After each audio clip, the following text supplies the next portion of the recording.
Ici au tribunal militaire, il était 11h45 lorsque les 17 inculpés dans l'affaire relative à l'assassinat de Martinez Zogo par cette juridiction ont quitté ce tribunal pour retourner à la prison de Kondengui.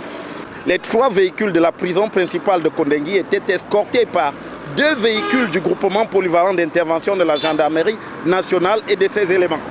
Il aura donc fallu près de 2 heures au président du tribunal militaire pour notifier ces 17 mises en cause dans cette affaire Martinez-Zogo, pour les informer notamment de ce que la première audience dans cette affaire se tiendra le 25 mars prochain au tribunal militaire ici à Yaoundé.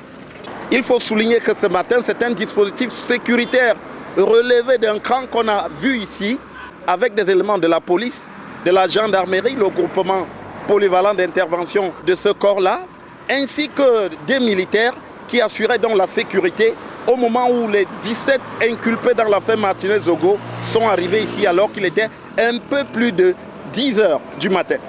Dès le 25 mars prochain donc, ces inculpés devront répondre principalement de 4 chefs d'inculpation.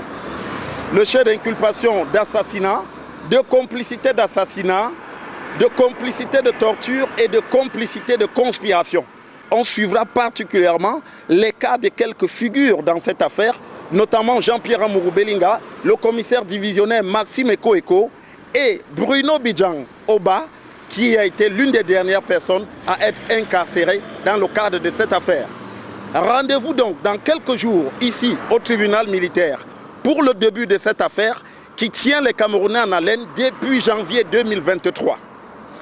Depuis le tribunal militaire pour Equinox Télévision, Joël Essengue, Gizogo.